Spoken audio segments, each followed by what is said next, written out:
ሰላም ጤና ይስጥልን አድማጭ ተመልካቾቻችን ግንቦት 9 2018 ዓ.ም በወሩ 9ኛው ቀን ላይ እንገኛለን። በዓመተ ምሕረቱም እንደዚሁ 9ኛው ወር ላይ ነው የምንገኘው። ግንቦት 9ኛው ወር ላይ 2018 ዓ.ም በዚህ ሰዓት የተለያዩ መረጃዎችን ወደ እናንተ የማደርስ ይሆናል። እየተከታተላችሁ አብራችሁ እንድትቆዩ ነው በአክብሮት የምጋብዛችሁ። በዚህ ሰዓት የተለያዩ መረጃዎችን ይዣለሁ። ፖለቲካዊ፣ ዲፕሎማሲያዊ፣ ወታደራዊ እንዲሁም ደግሞ ዝርዝር የግንባር መረጃዎችን በቅደም ተከተል የምትሰሙ ይሆናል። አብራችሁ እንድትቆዩ ነው በአክብሮት የምጋብዛችሁ። አብራችሁን ስትቆዩ ደግሞ ሀሳብ አስተያየት ቢኖራችሁ ጥቆማ@ዜና@gmail.com ላይ ልታደርሱ ትችላላችሁ። በሁሉም የሀገሪቱ ማዕዘናት ያሉ መረጃዎችን በዚህ ሰዓት ወደ እናንተ አደርሳለሁ። ወለጋ፣ አዲስ አበባን፣ ትግራይን፣ አማራ ክልልን ጨምሮ በተለያዩ የኢትዮጵያ አካባቢዎች በተለይ በምዕራብ ኢትዮጵያ እንደዚሁ በአሶሳና የሱዳን ብሉ ናይል ቀጠናዎችም ያሉ አዳዲስ መረጃዎችን ጨምሮ የተለያዩ መረጃዎችን በመላ ሀገሪቱ ያሉ የ24 ሰዓት ክንውኖችን አደርሳለሁ። እየተከታተላችሁ አብራችሁን ቆዩ። እናንተም ሀሳብ አስተያየት ቢኖራችሁ ጥቆማ@ዜና@gmail.com ላይ ልታደርሱ ትችላላችሁ። ይህን እያደረጋችሁ ስለሆነ በእጅጉ ነው የማመሰግነው። እንግዲህ በርካቶቻችሁ ሀሳብ አስተያየቶችን ልካችሁልኛል፣ በእጅጉ አመሰግናለሁ። አሁን ግን በቀጥታ ወደ መረጃዎቹ ነው የሚሄደው። በመረጃዎቹ ላይ የመጀመሪያው መረጃና ምልከታ የማደርገውን ጉዳይ ይዣለሁ። ይኸውም በትላንትናው ዕለት አብይ አህመድ በአንድ የፋብሪካ ምረቃ ላይ የተነጋገረውን ጉዳይ የተመለከተና ማሳያ ጭብጦችን እንደዚሁ ለሙግት የሚሆኑ አጫጭር ነጥቦችን በማቅረብ ፕሮግራሜን እጀምራለሁ። ትላንትና አብይ አህመድ የኢትዮጵያ ዓመታዊ የኢኮኖሚ እድገት በአፍሪካ ቀዳሚው ነው፣ 10.2% ዓመታዊ የኢኮኖሚ እድገት በማስመዝገብ በአፍሪካ ተወዳዳሪ የለውም ብለዋል። ይህንንም አንቶኒዮ ጉተሬዝ መስክረውልናል። አዲስ አበባ መጥተው አንቶኒዮ ጉተሬዝም ይህንን አረጋግጠዋል እያለ ነው የሚገኘው። የኢኮኖሚ ባለሙያዎች፣ የምጣኔ ሀብት ባለሙያዎች የትኛው የኢትዮጵያ አካባቢ ነው ይሄ እድገት የተመዘገበው የሚለውን እና ነባራዊ ሁኔታዎችን አጠቃላይ ካለው ውስጣዊ ቀውስና ጦርነት ተያያዥ ጉዳዮች ጋር በተያያዘ ይህንን ሪፖርት እንዴት ትገመግሙታላችሁ? ሙያችሁን ልታከሉ ትችላላችሁ። ይህ በእንዲህ እንዳለ ደግሞ በኢትዮጵያ የስራ ዕድል አለ። ከህንድ፣ ከቻይና፣ ከናይጄሪያ፣ ከፊሊፒንስ የመጡ ዜጎች የኢትዮጵያን የስራ ዕድል እየተቆጣጠሩ ነው የሚለው የአብይ አህመድ ንግግርም ብዙዎቹን እንደዚሁ ግርምት ውስጥ እየጣለ ነው። የቤት ሰራተኛም ለማግኘት ተቸግረናል፣ እንዲሁም ደግሞ የፋብሪካ ጉልበት ሰራተኞችን ለማግኘት ተቸግረናል፣ ስራ የለም ይላሉ ዜጎች በሚል ያቀረበው አስተያየትም እንደዚሁ እንግዲህ ኢትዮጵያ አሁን ካለችበት ሁኔታ አንጻር ካለው የስራ አጥነት ቁጥር አንጻር ጉዳዩ እንደዚሁ የብዙዎቹ መነጋገሪያ ሆኗል። የት ነው የስራ ዕድል ያለው? በአማካይ በወር ከ15000 እስከ 25000 ኢትዮጵያውያን ወደ አረብ ሀገራት በጅቡቲ በኩል እየወጡ መሄዳቸውን መረጃዎች ያመላክታሉ። ይሄ ደግሞ በሀገር ውስጥ ያለው የስራ አጥነት ቁጥርና ያለው የኢኮኖሚ ጫና ነው። ይህ እየሆነ ባለበት ሁኔታ ነው አብይ አህመድ ይህንን የሚናገረው። ሌላው አብይ አህመድ በንግግሩ ደግሞ በተደጋጋሚ አብያተ ክርስቲያናት ውድመት ላይ የሚፈጸመውን ጉዳይ በተመለከተ ከዚህ ይህንን ክስ ለመከላከል ይመስላል ቤተክርስቲያን እየሰራን ነው የሚል አስተያየትም ሰጥቷል አብይ አህመድ። እነዚህ ከንግግሮቹ ሲሆን በዋናነት ማስጠንቀቂያና ዛቻም አሰምቷል። ማስጠንቀቂያና ዛቻዎቹ እንግዲህ እንከባበር፣ መናናቅ ለውጥ አያመጣም የሚልና እኛ ደግሞ የጀመርነውን እንጨርሳለን፣ ጀምረን ያልጨረስነው የለም የሚለው አስተያየቱ ነው። እዚህ ላይ ነው እንግዲህ አንዳንድ የምልከታ ነጥቦችን የምናቀርበው። ምናልባት አንዳንድ ግንባታዎችን በተመለከተ አብይ አህመድ ጀምሮ ጨርሶ ሊሆን ይችላል። እሱ እንግዲህ የሲሚንቶም የብሎኬትም ግንባታ ስለሚሆን ብዙ ጉዳይ አይደለም። ሀገረ መንግስቱን ግንባታና እንዲሁም ደግሞ የዲፕሎማሲያዊ ግንባታ ሂደቶችን በተመለከተ ግን አብይ አህመድ ጀምሮ የተዋቸው ጀምሮ ያልተቋጩ ጉዳዮች አሁን ሀገሪቱን ቀውስ ውስጥ የከተቱ ጉዳዮችን እስኪ አንድ ባንድ አንዳንዶቹን እንመልከታቸው። አብይ አህመድ ጀምሮ በማቋረጥ መዘዝ ያመጡ ቀጠናዊ ጉዳዮች መካከል አብይ አህመድ እንግዲህ የጀመርነውን በመጨረስ እንታወቃለን እያለ የምርጫ ቅስቀሳ እያደረገ ነው የሚገኘው። እነዚህን መሟገቻዎች ግን ማቅረብ ይቻላል። አንደኛ ሶማሌላንድ የወደብ ኪራይ ስምምነት ነው። ይሄ የወደብ ኪራይ ስምምነት እና አብይ አህመድ በተፈራረሙ በወራቱ ውስጥ እንደገና ውድቅ ተደርጎ በቀጠናው ታይቶ የማይታወቅ ቀጠናዊ ቀውስ ቀስቅሶ ኢትዮጵያና ሞቃዲሾን እንደገና ወደ ተካረረ ዲፕሎማሲያዊ ችግር ውስጥ ከቶ ወደ ወታደራዊ ዛቻዎችና ወታደራዊ እንቅስቃሴዎች ውስጥ የከተተ ዲፕሎማሲያዊ ተጀምሮ እየተቋረጠ አብይ አህመድ ጀምረን እንጨርሳለን ለሚለው ፉከራው የውድቀት ማሳያ የሚሆን ማመሳከሪያ ነው። በዚህ መዘዝ እንግዲህ ቱርክ ሞቃዲሾን ሙሉ በሙሉ በአየር ኃይል፣ በምድር ኃይል፣ በባህር ኃይል እንድትቆጣጠር ያደረገና ሞቃዲሾ ከመቼውም ጊዜ በላይ በኢትዮጵያና በቀጠናው ሀገራት ላይ የጦር መሳሪያ እያሰባሰበች ጊዜ እየጠበቀች እንድትገኝ እንዲሁም ደግሞ ለበርካታ ዓመታት የኢትዮጵያ ሰራዊት በአሚሶም በሱዳን ውስጥ በቀጥታም ሆነ በአፍሪካ አሳታፊነት እንዲሁም ደግሞ በቀጥታ በራሱ እየገባ ይቆጣጠር የነበረው ቀጠና ላይ ኢትዮጵያ ሰራዊት እንዳይገባ ጭምር በማድረግ ዲፕሎማሲያዊ ቀውስ በመቀስቀስ በቀጠናው የአረብ ሀገራትን ጭምር በማስቆጣት ይሄ እንግዲህ አብይ አህመድ የወደብ ኪራይ ስምምነትና ያመጣው መዘዝ ነው ጀምሮ ያልጨረሰው። ሁለተኛው የሱዳን ጦርነት ነው። በሱዳን ጦርነት የውስጥ ጉዳይ ላይ ኢትዮጵያ ከአረብ ኤሚሬትስ ጋር በመሆን የገባችበት ጣጣ ካለው አጠቃላይ ቀጠናዊ ወታደራዊ ውጥረት ባሻገር ለኢትዮጵያ ተመልሶ በእጅ አዙር ከሚደረጉ እንቅስቃሴዎች ባሻገር አሁን ጦርነቱ ወደ ቀጥታና በቀጥታ የእርስ በርስ ጦርነት ወደ መሆን እየተሸጋገረ ነው። በብሉ ናይል ግዛት ኢትዮጵያ ለአማጺ ቡድን በቤኒሻንጉል የሰጠችውን ነፃ መሬትና ወታደራዊ ማሰልጠኛ ተከትሎ ከሱዳንና በኢትዮጵያ መካከል ያለው ጉዳይ አሁን በአየር ድብደባ የታገዘ ጥቃት አምጥቷል። ይህም እንግዲህ አብይ አህመድ ጀምረው ያልጨረሱት መዘዝ ያመጣው ቀጠናዊ ጉዳይ ነው። በዚህ ብቻ የሚቆም አይሆንም። የነ አልቡርሃን ጦርም የኢትዮጵያን ተቃዋሚዎች እያደራጀ እያሰለጠነ ይገኛል። በኢትዮጵያና በሱዳን መካከል ያለው ዲፕሎማሲያዊ ወታደራዊ ቀውስም እንደዚሁ ተባብሶ ቀጥሏል። ይህም ተጀምሮ ባልተጨረሰ ጉዳይ ነው።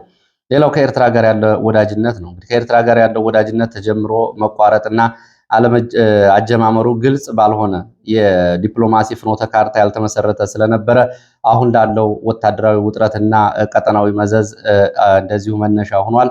ይህም አብይ አህመድ እንግዲህ ጀምረን ጨርሰዋለን ካለው ጀምሮ ካልጨረሰው ከዲፕሎማሲያዊ ከቀጠናዊ ጉዳይ ጋር የተያያዘ መዘዝ ነው። ወደፊትም ብዙ ጉዳዮች ይኖሩታል።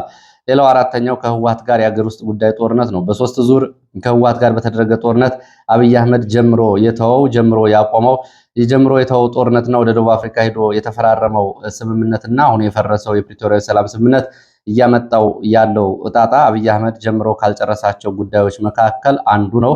ይሄም እንግዲህ አሁን በቀጠናው እና ወደፊትም በኢትዮጵያ አጠቃላይ ሁኔታ ሊያመጣ የሚችለው ጉዳይ ግልጽ ነው። እንግዲህ አብይ አህመድ ጀምረን ያልጨረስነው የለም በሚል የተወሰኑ ግንባታዎችን፣ ሪዞርቶችን እንግዲህ በግለሰብ ደረጃ ሊሰሩ የሚችሉ በኮንትራክተር ደረጃ ሊሰሩ የሚችሉ የሆቴልና የሪዞርት ግንባታዎችን ነው እንደ ብሔራዊ መንግስት ያልጀመርነው ያልጨረስነው የለም እያለ በተደጋጋሚ ሪፖርት የሚያቀርበው። ግን እስኪ ሀገረ መንግስቱና ቀጠናዊ ዲፕሎማሲያዊ በዚህ መንገድ እንመልከተው።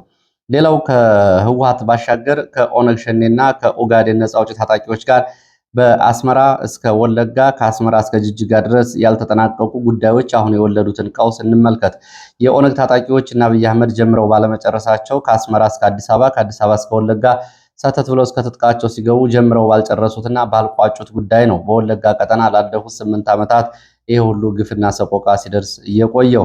ይሄ በእንዲህ እንዳለ ደግሞ የጅጅጋ ታጣቂዎች የኦጋዴን ነፃ አውጪዎች ከኤርትራ ወደ ኢትዮጵያ ሲገቡ እና አብይ አህመድ ጀምረው ባልጨረሱት ንግግር ጀምረው ባልጨረሱት ውይይት ምክንያት አሁን ቡድኑ ለሁለት ተከፍሎ ይሄኛው ቡድን በሶማሊያ ቀጠና እንደገና የኦጋዴን አማጺ ኃይል እያስታጠቀ ነው የሚገኘው። ይሄ ከቀጠናዊ ጉዳዮች ጋር ተደምሮ እና አብይ አህመድ ጀምረው ያልጨረሷቸው ጉዳዮች መዘዙ ነው ይታያል። ሌላው በስንት ዘመናትና በስንት ዋጋና ትግል የመጣውን የ2018 ወይም ደግሞ የ2010ን ለውጥ በጅማሮ ባለመጨረስና በአያያዝ ችግር እንዲሁም ደግሞ ለውጡ ከግለሰብ ጋር ተያይዞ አጠቃላይ የህዝብን ጥያቄ ወደ ጎን ትቶ እንዲሄድ በመደረጉ አገሪቱ የገባችበት ቀውስ ከዚህ ጋር በተያያዘ የተቀሰቀሱ የሀገር ውስጥ ጦርነቶችን እንደዚሁ ማንሳት ይገባል። ስለዚህ አብይ አህመድ ጀምረን ያልጨረስነው የለም የሚለው የተደጋጋሚ የመድረክ ላይ ዲስኩሩ በዚህ በቀጠናዊ ዲፕሎማሲያዊ ማሳያዎች ጉዳይ ብቻ እንኳ ቢታይ ከኤርትራ፣ ከሶማሌላንድ፣ ከሞቃዲሾ፣ ከኤርትራ፣ ከሱዳን እንዲሁም ደግሞ ከሀገር ውስጥ ከህወሓት በአማራ ክልል ካለው ጦርነትና በወለጋና በጅጅጋ ካሉ ጦርነቶች ጋር በተያያዘ ያለው አጠቃላይ ሁኔታ ውጥረቶች የሱ ጀምሮ አለመጨረስ ማሳያዎች መሆናቸውን በሙግት ማቅረብ ይቻላል። ወደ ሌሎች መረጃዎች ሄዳለሁ። ወደ ሌሎች መረጃዎች ሲሄድ ወደ መቀሌ የሚወስደን መረጃን ማስከትለው ወደ መቀሌ ስንሄድ በመቀሌ ቀጠና በህወሓት ጋር በተያያዘ ህወሓት ሁለት ምክረ ሀሳቦችን ለታጣቂዎቹና ለህዝቡ እያስተላለፈ መሆኑን ከአካባቢ የወጡ መረጃዎች ያሳያሉ። ለታጣቂዎቹ ካሁን በኋላ አብይ አህመድ የአየር ኃይል ብልጫ አይወስድብንም፣ ድሮንም ጸረ ድሮንም ታጥቀናል፣ ስለዚህ በዚህ መንገድ እናሸንፋለን፣ አይዟችሁ የሚል ሲሆን ለህዝቡ ደግሞ በከተማና በገጠር እንደዚሁ ከአየር ጥቃት እንዴት መሸሽና መደበቅ እንዳለባቸው ነው ይሄ እየተባለ ያለው። ይህ ባለበት ሁኔታ አቶ ዮሐንስ ገብረ ሚካኤል የሚባሉ የደብረ ጽዮን ወንድም የሚመሩት የአፋይ ቡድን በመቀሌ የተንቀሳቀሰ ከደብረ ጽዮን በተቃራኒ ቆመዋል ያላቸውን ሰዎች እያፈነና እያሰረ መሆኑን ነው መረጃዎች የሚገልጹት። ይሄ አፋኝ ቡድን የሚመራው የደብረ ጽዮን ወንድም ዮሐንስ ገብረ ሚካኤል የተባለ እንደሆነ የሚገልጹት የመረጃ ምንጮች ከነ ጀነራል ኃይለ ሥላሴ የህወሓት ታጣቂዎች አዛዦች በሚቀበለው ትዕዛዝ አቶ ዮሐንስ ገብረ ሚካኤል እነ ገብሩ ካሳይን ጨምሮ በርካታ ሰዎችን እያሳፈነና እያሳፈነ ያለ እንዲሁም ደግሞ ክትትል እያደረገ ቡድን እየመራ ይገኛል የተባለው በወታደራዊ ክንፉ በኩል ውሳኔውን አልተቀበሉም በሚል የጥርስ የተነከሰባቸውን እነ ኮሎኔል ተወልደ ገብረትንሳኤን ለማፈን እንቅስቃሴ ላይ መሆናቸውን እንዲሁም ደግሞ በነ ዮሐንስ ገብረ ሚካኤል አማካኝነት ነው የሚመራው አፋይ ቡድን ከኃላፊነት ከተነሱ በኋላም እንደዚሁ እነ ደብረ ጽዮን ጋር አብረው አይደሉም ያላቸውን የቀድሞ የፖሊስ አዛዥ እነ ገብረ ዲላን ጨምሮ እነ ጀነራል ነጋሽ እንዲሁም ደግሞ እነ ጀነራል ታደሰ ወረደን በጥብቅ ክትትል እየተከታተለ እንደሆነና ይሄ የቤተሰብ ስልጣንና ሚዛን አስጠባቂ ቡድን በዮሐንስ ገብረ ሚካኤል እየተመራ እንደሆነ መቀሌ አካባቢ ያሉ መረጃዎች ይገልጻሉ። ደብረ ጽዮን ዙሪያውን ያሉትን ሰዎች በቤተሰብ ደህንነት መዋቅር እየተከታተለ ሲሆን የህወሓት ሊቀመንበር ለመሆን ከወታደራዊ ቡድኖችና ከአንዳንድ አኩራፊ የህወሓት ሰዎች ጋር በትብብር እየሰሩ ነው በሚል ሌሎች ጓደኞቹ ላይም እንደዚሁ ደብረ ጽዮን ጥርስ ነክሷል ነው የተባለው። ከነዚህ መካከል አማኑኤል አሰፋ በብዙዎቹ የህወሓት ሊቀመንበር እንዲሆን ይፈለግ የነበረና አሁን የህወሓት ምክትል ሊቀመንበር የሆነው በነ ኢሌኒ ግደይ በኩል ክትትል እየተደረገበት እንደሆነ የነ ደብረ ጽዮን የአፋይ ቡድን መረጃዎች ያሳያሉ። ጉዳዩ ከህወሓት እንዲሁም ደግሞ ከአንድ ሰፈር የአድዋ ቡድን ባለፈ የአንድ ግለሰብ ስልጣን ለማስጠበቅ ከመደበኛው ጸጥታ ስምሪት ባሻገር የወንድም አፋይ ቡድን በማደራጀት በመቀሌ እየሆነ ነው ሲሉ መረጃው ምንጮች ገልጸዋል። ይህ እንዲህ እንዳለ ደግሞ የሞንጆሪኖ ወይም ደግሞ የፈትለ ወርቅ ገብረ እግዚአብሔር ወንድም ወደ አስመራ ሊያመሩ እንደሆነ መቀሌ አካባቢ የወጡ መረጃዎች ያሳያሉ። አቶ ዳዊት ገብረ እግዚአብሔር ባለሀብት ናቸው። ከአሁን በፊት እንግዲህ በህገወጥ የጦር መሳሪያዎች ዝውውር በአፍሪካ በድለላ ከመካከለኛው ምስራቅና ከሩቅ ምስራቅ ሀገራት እስከ አፍሪካ ሀገራት ስማቸው የሚነሳ በፋርማሲና በመድኃኒት እንዲሁም ደግሞ በህገወጥ የጥቁር ገበያና የገንዘብ ጋር በተያያዘ በተደጋጋሚ ስማቸው የሚነሳ የህወሓት ግን የጀርባ አጥንት የሆኑ ሰው ናቸው። ባለሀብት ናቸው። ወደ አስመራ እንደሚሄዱ መረጃዎች ገልጸዋል። ወደ አስመራ የሚሄዱት ለ35ኛው የኤርትራ ነጻነት በዓል ለመታደም እንደሆነ መቀሌ አካባቢ የወጡ መረጃዎች ይገልጻሉ። ባለሀብቱ ለህወሓት ዓለም አቀፍ የጦር መሳሪያ ግዥና የዶላር ክምችት እንደዚሁ ቀዳሚ ሆነው ከሚጠቀሱ ሰዎች መካከል ይታወቃሉ። ከዚህ በፊት ዱባይ ውስጥ እንዲሁም ደግሞ አዲስ አበባ ውስጥ እንደዚሁ የተለያዩ ድሮን እና የጦር መሳሪያዎችን ለማስገባት ጭምር በተደጋጋሚ በቁጥጥር ስር ውለው ከተፈቱ ሰዎች መካከል ይገኝበታል። በዚህ ወቅት የህወሓት ከፍተኛ ባለስልጣናትን ይዞ አስመራ ይሄዳል የተባለው ዳዊት ገብረ እግዚአብሔር በቀጣይ በግንቦት 13 ነው ወደ አስመራ የሚሄደው ብሏል የመረጃ ምንጮቹ። በኤርትራና በትግራይ የኢኮኖሚ ትብብር ለማምጣትና እንደዚሁም ደግሞ የተለያዩ እቅዶችን ይዞ ይንቀሳቀሳል። ይህ እንግዲህ አዲስ አበባ ወደ አስመራ ቡድን ይላካል በሚል ዝግጅት እየተደረገ ባለበት የፐብሊክ ዲፕሎማሲ ግንኙነት እንግዲህ ከህወሓት ደግሞ በእርግጥ ይሄ ፖለቲካዊም ወታደራዊም ተልዕኮ ያለው ሲሆን በዋናነት ግን የህወሓት ባለስልጣናትና ወታደራዊ አዛዦችን በባለሀብቱ እየተመሩ እንደ ፐብሊክ ዲፕሎማሲ ጉዞ ይታያል ነው የተባለው። ይህ እንግዲህ በቀጣዩ ነው። ከዚሁ ከኤርትራ ጋር በተያያዘ እንደዚሁ አስመራ አካባቢ የወጡ ሌሎች መረጃዎችንም ላስከትል። በአስመራ ትላንትና የግብፅ ከፍተኛ ባለስልጣናት ወደ አስመራ ማምጣታቸውን መረጃዎች ገልጸዋል። በግብፅ ውጭ ጉዳይ ሚኒስትር ዶክተር አብደላቲ የተመራው ቡድንና ጀነራል ከማል አልዘዋሪን ያካተተው የግብፅ የልዑካን ቡድን ትላንትና አስመራ ገብቷል። በአስመራም እንደዚሁ ፕሬዚዳንት ኢሳያስ አፈወርቂ ደንደን እንግዳ መቀበያ ተቀብለው አነጋግረውታል። ከኤርትራ ጋር የተለያዩ ስምምነቶችንም ይሄ ልዑካን ቡድን መስማማቱ መረጃዎች ይጠቁማሉ። ከኤርትራ ትራንስፖርት ሚኒስትር ብርሃነ ተስፋ ስላሴ ጋር የግብፅ የልዑካን ቡድን የባህርና የመርከብ ጉዞዎችን በተመለከተ የወደብና ተያያዥ ጉዳዮችን በተመለከተ ስምምነቶችን ስለመስማማታቸው ከኤርትራ ማስታወቂያ ሚኒስቴር ገጽ ላይ የተገኘ መረጃ ይገልጻል።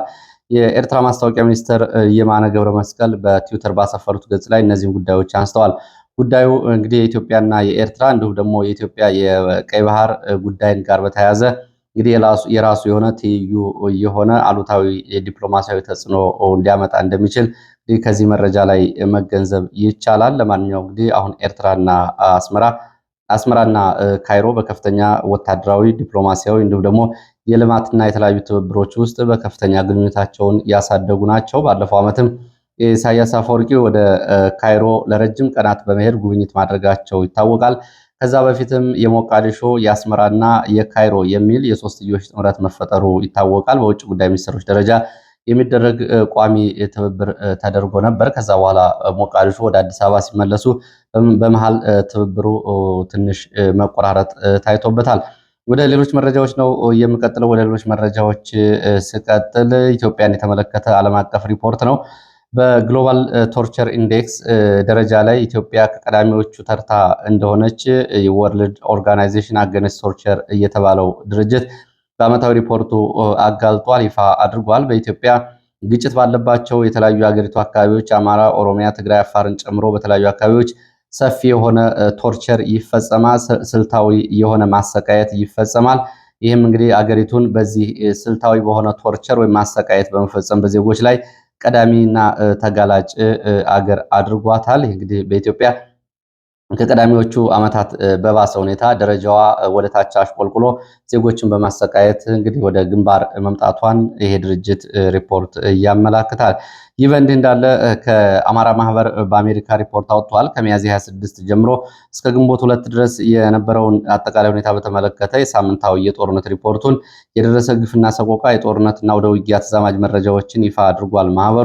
ማህበሩ በአማራ ክልል በ9 ዞኖች በ29 ወረዳዎች እና ከተሞች ውጊያ መደረጉን በዚህም ሰብአዊ፣ ቁሳዊና ወታደራዊ ጉዳቶች መድረሳቸውን በዝርዝር ሪፖርቱ ይዞ ወጥቷል። እነዚህንም መዝግቧል። በተለይ በአማራ ክልል በ4 ዞኖች እና በ7 ወረዳዎች ንጹሐን ላይ ጉዳቶች መድረሳቸውንና ወረዳዎችና ስም ዝርዝር ሁኔታውን በተመለከተ ሪፖርቱ ይዞ ወጥቷል። አዲስ አበባን ጨምሮ እንደዚሁ የቴዲ አፍሮ የሙዚቃ ባልደረቦች የተባሉትም ጨምሮ በአዲስ አበባ እስርና ማዋከብ፣ የሰብአዊ መብት ጥሰቶች ተፈጽመዋል። በዚህ ጋር በተያያዘ በሰሜን ወሎ፣ ምስራቅ ጎጃም፣ ደቡብ ጎንደር የጅምላ እስራትና የተለያዩ ሰብአዊ ድርጊቶች ተፈጽመዋል። ከአውደ ውጊያ ባሻገር የድሮን ጥቃቶችን በሰሜን ወሎና በደቡብ ጎንደር ዞኖች መመዝገባቸውን እንደዚሁ ገልጿል። በእነዚህ በ29 ወረዳዎችና ከተሞች የተፈጸመውን ሰቆቃ ሪፖርቱ ይዞ ወጥቷል። ባለማጣ ከተማ በተመሳሳይ በህወሓት ታጣቂዎች በኢትዮጵያ ኦርቶዶክስ ተዋሕዶ ቤተክርስቲያን ምዕመናን ላይ፣ ካህናት፣ ዲያቆናት ላይ የደረሰውን ግፍ ሪፖርቱ ይዞ ወጥቷል። ከዚህ ጋር በተያያዘ እንደዚሁ በካናዳ በኦቶዋ በኢትዮጵያ እየደረሰ ያለውን ግፍና ሰቆቃ የሚያወግዝ የተቃውሞ ሰልፍ ተደርጓል። ሰልፉ በኢትዮጵያ በተለይ በአማራ ሕዝብ ላይ የሚፈጸመውን ጭፍጨፋ እንዲቆም ያወገዘና ጭፍጨፋና ግፍ የሚፈጽሙ ባለስልጣናት ለሕግና ለፍትህ እንዲቀርቡ የሚጠይቅ ነው። በዚህም ለሕግ እንዲቀርቡ በሚል አብይ አህመድ ለፍርድ ይቅረብ፣ ተመስገን ጥሩነህ ለፍርድ ይቅረብ፣ ብርሃኑ ጁላ ለፍርድ ይቅረብ፣ ሽመልስ አብዲሳ ለፍርድ ይቅረብ፣ ጌታቸው ረዳ ለፍርድ ይቅረብ በሚል የተለያዩ ባለስልጣናትና እንዲሁም ደግሞ ወታደራዊ አዛዦችን ስም በመጥራት ዓለም በኢትዮጵያ በአማራ ላይ እየተፈጸመ ያለውን ግፍና ሰቆቃ ትኩረት እንዲሰጠውና ግፍና ሰቆቃ እንዲፈጸም ያደረጉት ለፍትህና ለሕግ እንዲቀርቡ ሰልፈኞቹ ጠይቀዋል። ሰልፉ በአሜሪካ፣ በአውሮፓ፣ በአውስትራሊያ እና በካናዳ ከተያዙ የሰልፍ ፕሮግራሞች መካከል አንዱ እንደሆነ ትላንትና የወጡ መረጃዎች ይህንን እያሳያሉ።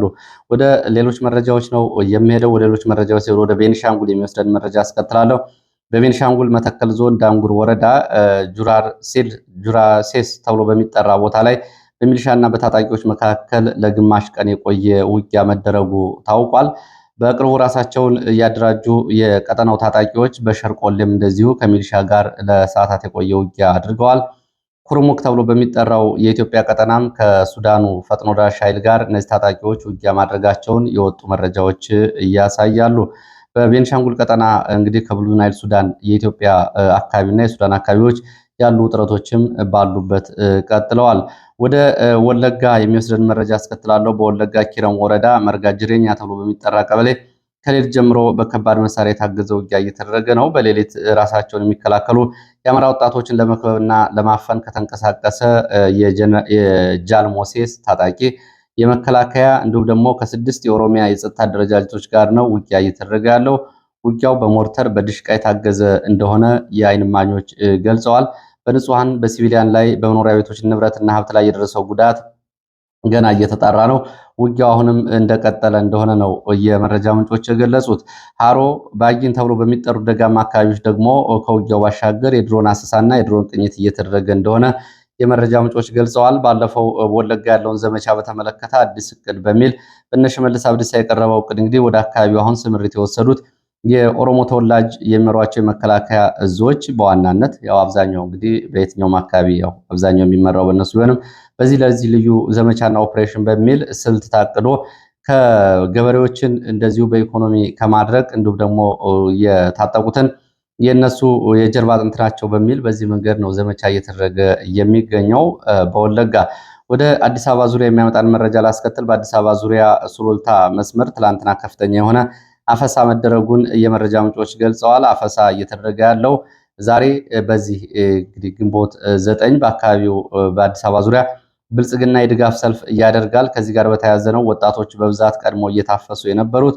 ሱሉልታ፣ ሚዛን፣ ወሰርቢ፣ 10 ኪሎ፣ ሸፈኔ፣ ኮካ፣ ዶሮ እርባታ ተብሎ በሚጠሩት አካባቢዎች በርካታ ወጣቶች ትላንትና ከሰዓት በኋላ በፓትሮል ታፍሰዋል።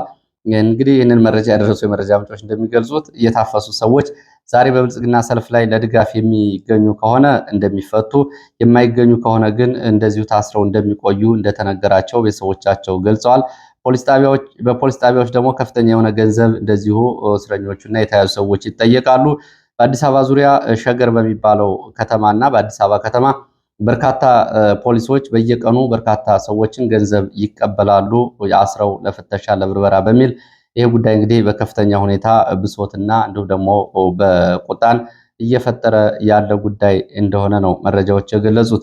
ወደ አማራ ክልል የተለያዩ አካባቢ ወዳሉ መረጃዎች መለሳለሁ። ቡሬ ዙሪያ ምዕራብ ጎጃም ቡሬ ከተማ ወደ ደረቋ ተብሎ ወደሚጠራ አካባቢ እንቅስቃሴ ላይ በነበረ እግረኛ ሰራዊት ላይ ድንገተኛ የደፈጣ ጥቃት ተፈጽሟል። በደፈጣ ጥቃቱ ጉዳት ደርሷል። የደረሰው ጉዳት ግን በዝርዝር አልታወቀም። ይህንን ተከትሎ ከአጉት ተብሎ ከሚጠራው አካባቢ ወደ አካባቢው ተጨማሪ ኃይል ሲንቀሳቀስ ሌላ የተኩስ ሩምታ ተከፍቶ የተንቀሳቀሱ ኃይል ወደኋላ እንዲመለስ መደረጉን ከአካባቢ የወጡ መረጃዎች ይገልጻሉ። ወደ ላሊበላ ቀጠና ስንሄድ በላሊበላ ቀጠና ደባራይ ተብሎ በሚጠራ ቦታም እንደዚሁ ኬላ ጥበቃ ላይ በነበሩ ወታደሮች ላይ ፋኖ ድንገተኛ ጥቃት በመክፈት በወታደሮች ላይ ጉዳት አድርሷል። ይህንን ተከትሎም በአካባቢው እንደዚሁ ለጥቂት ሰዓት የቆየ ውጊያ ተቀስቅሶ ነበር። ለጊዜው በካምፑ ኬላ ላይ በጊዜያዊ ካምፑና በኬላው ላይ በተፈጸመው ጥቃት 9 ወታደሮች ሲሞቱ ቁጥራቸው ያልታወቁ ቁስለኛ ሆነዋል ብሏል የመረጃ ምንጮች። ድንገተኛ ጥቃቱን ተከትሎ ለሰዓታት የቆየ ውጊያ ተደርጓል። በውጊያውም ተጨማሪ የሚሊሻ አባላት ጉዳት ደርሶባቸዋል ሲሉ ላሊበላ አካባቢ የወጡ መረጃዎች ያሳያሉ። ወደ ደብረታቦር ቀጠና የሚወስደን መረጃ ላስከትል። በደብረታቦር ቀጠና እስቴ መካነ ኢየሱስ ከተማ ወጣ ብሎ ዛሬ ከማለዳ ጀምሮ በአካባቢው ውጊያ መቀስቀሱን የመረጃ ምንጮች ገልጸዋል። ከመካነ ኢየሱስ እስቴ ወደ ገጠራማ አካባቢዎች ምክሬ ተብሎ ወደሚጠራው አካባቢ የእግረኛ እንቅስቃሴ ቢያደርግ በነበረ የአድማ ብተና የመከላከያና የሚሊሻ እግረኛ ላይ ፋኖ ቀድሞ ሾለክ ተብሎ በሚጠራው አካባቢ የደፈጣ ጥቃት መፈጸሙና ይህንን ተከትሎ ከማለዳ 12 ሰዓት ጀምሮ በአካባቢው ለሰዓታት የቆየ ውጊያ ተቀስቅሷል። በውጊያው የደረሰው ጉዳት አልታወቀም። ወደ ምክሬ ተብሎ ወደሚጠራው አካባቢ ዘመቻ ስምሪት ላይ የነበረ ኃይል ግን ወደኋላ እንዲመለስ ተደርጓል ነው የተባለው። ሰሞኑን በዚህ ቀጠና እንግዲህ መካነ ኢየሱስን ጨምሮ በደራ በማህደረ ማርያም እና በስማዳ በእነዚህ ቀጠናዎች ከፍተኛ ውጊያዎች እየተደረጉ ነው የሚገኙት። ለዚህም ከባህር ዳር በሐሙሲት ወደ አንበሳሜ እንዲሁም ደግሞ ከደብረ ታቦር ወደ ጋሳይና ወደ እስቴ ተጨማሪ ኃይል እየተንቀሳቀሰ መሆኑን የወጡ መረጃዎች ያሳያሉ። ለሰዓት ከተለያዩ አካባቢዎች ያሰባሰብኳቸው መረጃዎች እነዚህን ይመስላሉ። ስለተከታተላችሁ በእጅጉ አመሰግናለሁ። በሌላ ተመሳሳይ መርሃ ግብር እስከምንገናኝ ድረስ መልካም ጊዜ